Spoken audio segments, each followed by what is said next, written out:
My summer's day with Sean.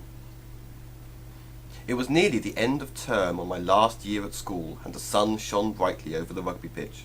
I had sneaked out of class, taken my bag from my locker, and made my way across to the gap in the fence which led to a patch of forest beyond the school grounds, and through which I could still just about fit.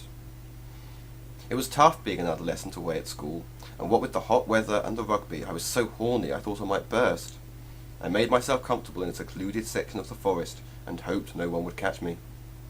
Sometimes rougher boys would go there to drink or do glue, so I would have to be furtive and I would have to be quick, though this only added to the thrill. I leant against a tree and began stroking my nipples, which stood every bit as erect as the raging phallus in my trousers. I thought about all the boys I'd been scrumming with, how strong their legs were, and how they'd glistened in the light of the powerful sun.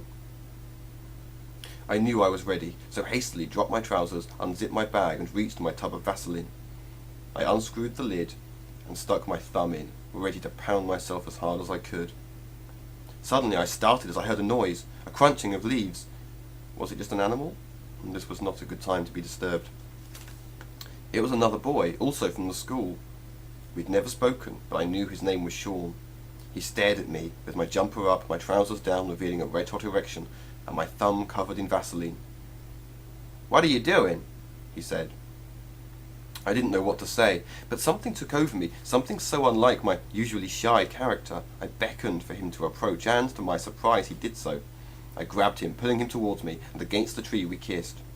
I had never been kissed in such a way before, and I wonder, looking back, if he had. Before long I could feel his hardness against mine, and without even thinking, I grabbed hold of it. He broke away from my lips and grabbed my hand. "No," he said. "Man must not lie with a man as a man lies with a woman that is detestable." "But I'm nothing like a woman that is detestable," I said. "Just lie with me like I'm a nice woman." "Fair enough," he said, and before I knew it I was bent over, and Sean unzipped his fly and began applying the Vaseline to both of us. He grabbed my thigh with one hand and began to enter me with the aid of the other, and I squealed as the helmet of his cock slid, gently at first, into my tight virgin hole. I gasped as he gradually thrusted the whole shaft into me, and it hurt a little, but not too much. Soon he was riding me like a pony, spanking me and calling me his little bitch. Soon I felt his hot load shoot up me as he grunted, thrusting now uncontrollably, and, in the most intense orgasm of my life, I too shot my load. It seemed to last forever. When we had finished, we collapsed together in a heap and held each other. We had never before spoken, but it felt as though we'd been lovers for years. He'd called me Daniel a couple of times, but I let that slide. Before long, we were ready to go again. I lay on my back and he began tugging at me with his hands, and soon we were both hard again. He took me into his mouth, and the sensation was indescribable. He caressed, kissed, and sucked me like I was made of the finest chocolate. He lubed himself up this time, and guided me into him, stroking my face and chest as he writhed up and down, all the time aiming his dick at my face. Once again, it was not long before we both came, I inside him and him over me, shooting jets of red-hot love gunk into my face, hair, and all over my chest. I couldn't believe how much stuff we were both making.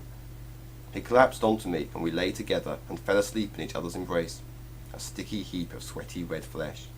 It felt like this would never end, that it would be just him and me forever.